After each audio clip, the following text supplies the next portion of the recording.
Joe Montanningbed made an appearance at the Commanders game yesterday where he received a decidedly negative reception from the crowd. Please welcome the 45th and 47th President of the United States, Donald J. Trump, and Secretary of War Pete Hegseth, as the President swears in the seats of our United States military. It's like a whole... Some fights happen on battlefields, but this one's basically happening on a comedy stage. Jimmy Kimmel just turned Donald Trump into a walking meme thesis. And honestly, politics isn't even the point anymore. It's ego colliding with irony, pride running straight into primetime comedy. Kimmel tears apart Trump's version of reality the way a magician might reveal his own tricks, breaking down each wild claim until the whole thing collapses under its own noise. By the end, it's not red versus blue, it's common sense against whatever that was supposed to be. And let's just say the laughter only claims one winner. And Trump has been desperately trying to convince anyone who'll listen that Democrats are responsible for the shutdown and that it has nothing to do with him trying to hide the Epstein files. The gaslighting has reached a fever pitch as Trump cuts off the supply of food to children, families, seniors. The thing about Donald Trump is he doesn't really do politics. He performs it. He turns it into theater with a golf cart and a spray tan. Every time he talks, he can practically hear Jimmy Kimmel's writers spinning their chairs around like, "Go, here we go again." Trump could declare that gravity is a Democrat hoax and half the country would start floating in denial, while Kimmel would be on air 10 minutes later breaking it down with charts, jokes, and total disbelief. Trump reportedly wants the Washington Commanders to give him naming rights to their new stadium. Why would anyone ever want to name anything after Don? I mean, look at Don Jr. It's not exactly a winning strategy.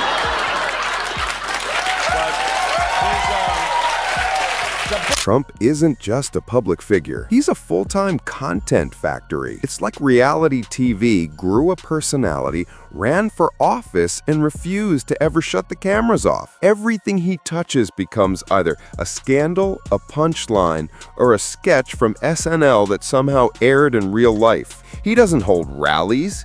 He hosts open mics for Delusion. And he's not campaigning. He's testing material for whatever he thinks his next ego documentary is going to be. Gavin Newsom has been working hard to beat Trump at his own game. He's been posting these funny things like this showing Trump as a baby. And it does seem to be getting under the president's skin. He doesn't have what it takes, I tell you that. Slimy guy. He's a slimy one. Maybe that should be his nickname. Slimy Newscom, right? Kimmel watches Trump the way a cat watches a laser pointer.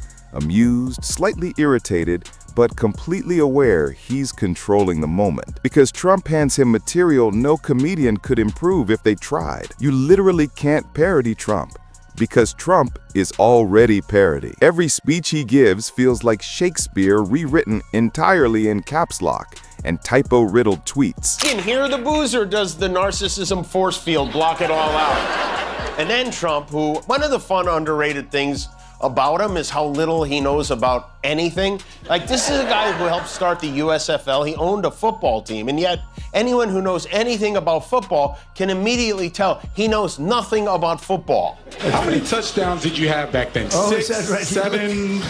I'm not sure. If you're enjoying this video, please make sure to subscribe to the channel and hit the bell icon. Trump's confidence is unmatched, mostly because it's 100% self-generated. He enters every room like it's another Trump property and the world owes him rent. If arrogance was clean energy, he'd power the planet. Kimmel understands that perfectly. He doesn't even have to write new jokes. He just lets Trump be Trump, and the audience fills in the rest. Prince Andrew lost his royal status. He's been demoted to, I think he's the Archduke of Frimplepants now or something. Trump's claimed that he doesn't know Prince Andrew, and yet there are dozens of photos of them together.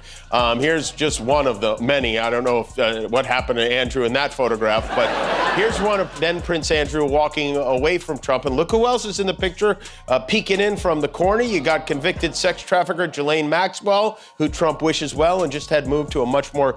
There's a reason Kimmel's Trump segments go viral. They're half roast, half public therapy session for anyone still shocked that Trump once had nuclear launch codes. He speaks like he's hosting a late-night infomercial about himself. Every sentence begins with bragging, swerves into a complaint, and ends in a word scramble that sounds like he forgot what he was saying halfway through. His vocabulary is the only thesaurus on earth terrified of synonyms. Everything is either tremendous, disgraceful, or unbelievable, which also happens to describe his time in office. Kimmel even joked that Trump's speeches sound like an audiobook narrated by a confused GPS. Make America... Recalculating. His rallies feel like cinematic chaos. He'll start with economic plans and end ranting about dishwashers, sharks, and the wind bullying his hair. It's not politics. It's performance art with merch tables. And of course, no Trump interview would be complete without him challenging a woman's intelligence. Jasmine Crockett, she's a low IQ person. They say she might run for president. Jasmine Crockett, this is a very low IQ person. He keeps saying that she's a low IQ person, and there's only one way to find out. I have very generously, for a whole week now, offered to host, produce, and/or promote a live televised IQ contest between our stable genius president and Jasmine Crockett. This is where things go off the rails. Kimmel doesn't just poke fun at the words, he mocks the pauses, the dramatic self-applause, the way Trump gazes at the crowd like he just pulled a rabbit out of a hat. He expresses outrage the way musicians play jazz, improvised, messy, and only there for attention.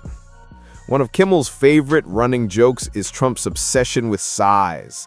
Crowd size, building size, hand size, everything's the biggest. Trump could turn a lemonade stand into a skyscraper just by describing it. And then there's the tweeting.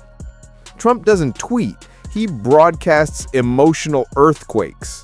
It's all caps, scattered insults, and punctuation that looks like it's fleeing the scene. Kimmel calls it Twitter Tourette's mixed with a motivational seminar. It's chaos in real time, and somehow the chaos tweets back.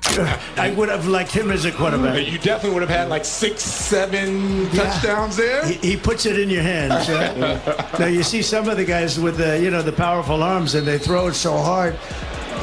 Tom Brady told me once, he said that, you got to put it in their hands. You got to help them out a little bit. Yeah, that's incredible insight, isn't it? Well, it turns out the quarterback, the guy with the powerful arms, the quarterback, has to put the ball in his teammates' hands. You got to help him out. Trump can't grasp satire because he is satire. He's immune to irony. He could slip into a fountain while bragging about his swimming skills and still climb out claiming victory.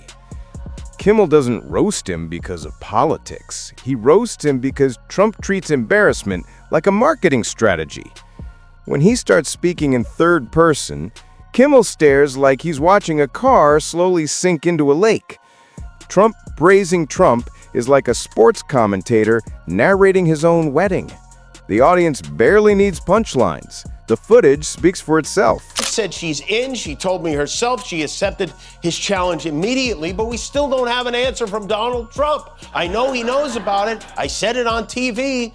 I'm very serious about this. We even have a trophy. We have now the biggest trophy in the history of mankind.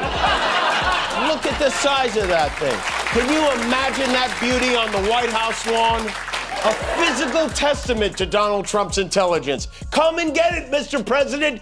Kimmel knows the truth. Trump's real talent isn't leadership. It's improv comedy without the awareness it's comedy. He's a one-man improv troupe powered entirely by self-confidence and vague threats.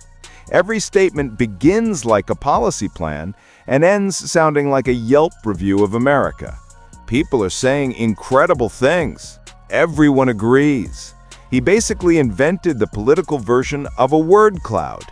And then there's his ongoing war with the media, which fuels Kimmel's monologue library. Trump doesn't have scandals. He has a cinematic universe of them, each sequel more chaotic. Kimmel jokes, Historians will need therapy just to write the textbooks. The president, and more like a property brother. He blew up the East Wing. He redecorated the Oval Office. He paved over the Rose Garden. Take very good care of property. I paid for them. Marble, the most beautiful marble you've ever seen. Wish the master builder would master build in private like the rest of us do. The most beautiful floors, the most beautiful lights and chandeliers, and now it'll be the most beautiful ballroom anywhere in the world. Wait a minute. Is it possible that he's planning to sell the White House? Hollywood would greenlight Trump's life story without blinking. His legal battles alone could be their own genre. Kimmel treats them like recurring characters in a sitcom.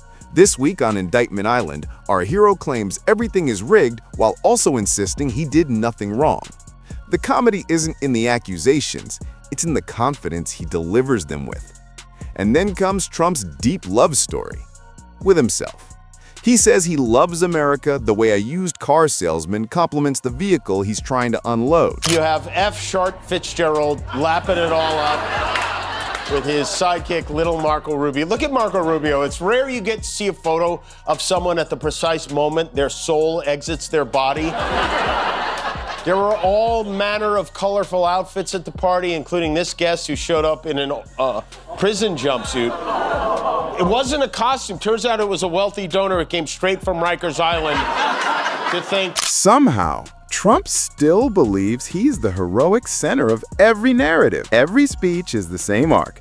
Misunderstood genius versus invisible enemies. It's like watching Rocky if Rocky never actually left the locker room. Kimmel highlights the delusion perfectly. Even Trump's so-called genius moments end up as memes. He once bragged about passing a basic memory test.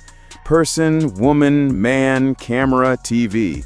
And Kimmel still treats it like Trump considers it his PhD. His whole presidency feels like deleted scenes from The Office Oval Edition. To the Washington Post, since Trump installed himself as chairman of the board back in February, ticket sales at the Kennedy Center have taken a nosedive. So far, the Kennedy Center has only sold 57% of their tickets, which is down from 93% at this time last year. Everything he touches dies. Good news, Melania. Kimmel doesn't laugh at Trump out of malice. It's the laugh of someone recognizing that reality has given up trying to make sense. Trump isn't a politician, he's a plot twist. He's the only person who can go bankrupt 6 times and still brag about being a business legend. Every time he speaks, Kimmel's job basically refreshes itself, and the loop always continues. Trump watches the jokes, gets offended, rants about Kimmel, and unknowingly fuels the next episode. By the time the laughter fades, Trump will still be tweeting, still bragging, still convinced he's winning a game no one else is even playing. Kimmel just steps back and lets Trump walk himself straight into the punchline.